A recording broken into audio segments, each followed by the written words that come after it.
Let us go over our translation beginning at verse 4. Hey agape makrothumei. Love is patient, says the translation, but does not give in easily to emotional reaction. And what I mean by emotional reaction is I'm not just talking about anger or irritation, ire. I'm also talking about other emotional sins, such as fear, worry, anxiety. Love does give you courage. The application of impersonal love does give you courage. Gate 6, impersonal love towards all mankind. This is functional virtue, and this is courage towards all mankind and circumstances. Hence, this is the application of impersonal love. So we can go ahead and translate it patient, just to benefit us right now. Love is benign, and so this is the mental attitude of it. This is the function of it. And because you do not react emotionally so easily, you also demonstrate it towards other people. This is the attitude of grace inside of you. This is the expression of grace towards everyone else. So we're going to call it translated benign. Hey agape, the love is not jealous. And how many times are we jealous? Arrogance produces jealousy. Arrogance sees oneself as higher or more important or more deserving than one ought to see himself. And as a result, when we don't get something our way, we become jealous. When someone else gets attention, we become jealous. When someone else gets recognition, we become jealous. When someone else got a better man than we did or a better girlfriend than we did, we become jealous. Because we're arrogant. Why is he not with me? He deserves to be with me. Why is she not with me? She deserves to be with me. Why is he getting all the attention? I deserve the attention. That's contrary to the mental attitude of impersonal love. Once a person reaches gate 5, this is the meaning of spiritual self-esteem, is that you become so confident in God that you start focusing less on the things of the world, on the details of life. You start becoming, because you are confident in God, you also start becoming confident in yourself because the doctrine is inside of you. And so, incidentally, you will stop being jealous as much as before. The love is not pereotai, and this is to be arrogant and manifesting it in terms of boasting, a braggart, a windbag, or in terms of body language as well. Oh yeah, I was over there and I was hanging out with George Clooney, and yeah, and you'll be surprised by how many people brag and brag and brag. And many times we do it subconsciously as well. It is not puffed up, and I like this right here because it is the passive voice. Love does not puff up, does not become conceited, does not become arrogant. And why is this important? Because many people, we're accustomed to loving and going and loving and doing things for people, and as a result, you become arrogant about it. You start getting this feeling of self-sufficiency, self-worth. You start feeling good about yourself. You just got your arrogant kick right there. Or like the selfie-facing type. So he tries to work on becoming more humble, and he's right there selfie-facing, and he changes the way he dresses up. He changes his mannerisms, the way he talks, the way he looks, the way he walks, everything. And he construes that, he interprets that as being more humble.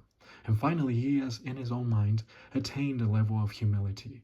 And now he becomes arrogant. So the end result is that instead of becoming more humble, you become more arrogant because you think you're more humble than everyone else. And this is the same thing with love. We're so accustomed to doing love gestures and love this and love that, but we become arrogant. And believe me, there's a lot of people that are very self-righteous in their function of love. And we can turn this all into religion. Remember, Christianity is not religion. Religion is man, by man's effort, trying to obtain the approbation of God. Christianity, or grace, is God doing all the work. We cannot do a damn thing. We just simply receive what he has done already. And many religions, often you know that the demons are behind the religions, and they often try to emulate. And they make fun, they make a mockery out of love principles, and they put them inside of religions. Just look at the love concepts in Hinduism. It's crazy how they try to imitate the grace functions and love functions of the Bible. So it does not become arrogant. Love does not become arrogant. Uk as hegemone, it does not behave indecently. So obviously good manners, respect for others, thoughtfulness of others. You do not do indecent things. Just because your lust is requiring attention, you don't cross the lines and you just remain relaxed. But love obviously keeps you relaxed, keeps you thoughtful towards others. In fact, impersonal love begins here because here in gate 2, which is basic Christian modus operandi. So as you advance in the plan of God, you get to basic Christian modus operandi. This is where you begin using more of rebound. You start making sure that you're filled with the Holy Spirit more, and you start applying the faith rest technique a lot more. And all this develops sensitivity towards people, not hypersensitivity. Hypersensitivity is arrogant. Normal sensitivity, thoughtfulness towards people. And it peaks out right here in gate 5, and it reaches the apogee right here in gate 8, which is spiritual maturity. So this whole mandate of growing in love is a reference to you growing here in the divine power sphere, as we know it, the love complex. It's a mandate for you to get to gate 5 already. You're focusing on these spiritual gifts, speaking in tongues, attaining the approbation of people and the attention, and looking like you're very spiritual, the spiritual king of the mountain, etc. But you are not advancing in the plan of God. You are not in gate 5 of the divine power sphere, of the love complex. This is all a mandate to keep advancing. And then once you get there, learn to apply them. And God does put you through in certain situations where you are required to learn how to apply doctrine. Because what can happen many times is that you are growing, okay, but maybe you do not know how to apply the doctrine. And so he's going to put you in a situation where you're forced to apply the doctrine. And this is the reason why my pastor has put all these things together so that we can carry on from here. Yes, try to make it easy for us. Filling of the Holy Spirit. I mean, no. This is rebound, so you can recover the filling of the Holy Spirit. Gate 2 is the filling of the Holy Spirit. This is boom, when you get back in the system now. This is faith rest technique. This is grace orientation. This is doctrinal orientation. This is personal sense of destiny. This is personal love for God the Father, PLF, personal love for the Father. This is impersonal love for all mankind. I'm just going to put imp. And this is sharing the happiness of God plus H. This is occupation with Christ. And you can go back and trace all these in the Bible. My pastor has put all these together so that we're ready to start applying. Think about them. Think about them towards God. Try to develop them. Try to extrapolate them so that we can learn how to apply it in the midst of pressure. So someone has already come along and put all these things together for us. And therefore, the new pastors have to come along and carry on and keep on adding, teaching their congregation. Okay. It does not behave indecently. It does not seek the things of his own. And this is the lust pattern. Lust is not only sexual lust. It is approbation lust. It is attention lust. It is power lust, monetary lust. It is inordinate competition, inordinate ambition, emotional lust, chemical lust. There are so many lusts. And then also, it does not become easily irritated. So a person who becomes easily irritated, not only does he become boring, does he become so hypersensitive. Of course, arrogance always produces hypersensitivity. And the crazy thing is that those who are arrogant are so hypersensitive about themselves, about the opinion of others, about himself. But he becomes so insensitive towards the feelings of other people. So it's a weird reversal. He becomes very insensitive towards the feelings of other people, but super hypersensitive towards his own feelings and what people think about him. What are they saying about me? He cannot sit there and enjoy a party because he's always worried about what people are saying about him. But guess what? Impersonal love helps you relax.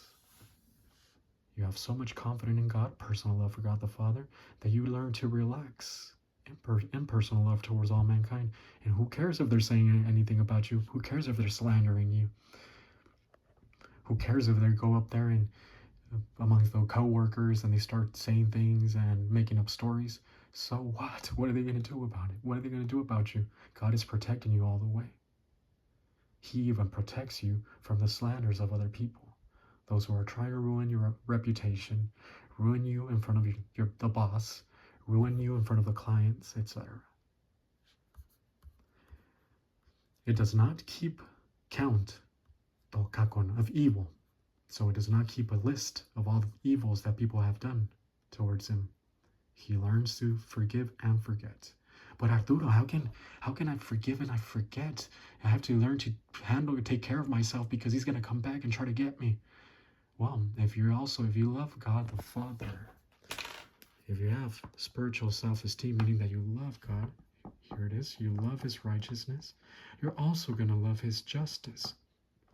And if you have confidence in God, you're going to have confidence in that the justice of God is going to execute much better judgment than you can. He knows all the facts. He knows everything. He knows what hurts in that person who's badgering you. So if you're going to have confidence towards God, you're also going to have confidence towards his justice. And so that you can relax and love him personally and forgive and forget because God has you covered. And boom, and you'll be surprised by how many times they're scheming against you, and that they're ready for you to walk down the door so they can do something to you, and all of a sudden, I don't know what God does, but he makes them turn against each other and they start fighting and they just walk along, goodbye, hi, good morning, and just keep on going. Well, that's just a little tiny example. I'm not going to go into all the details, but yes, he frustrates conspiracies, he frustrates schemes, he frustrates any damage that they want to do to you.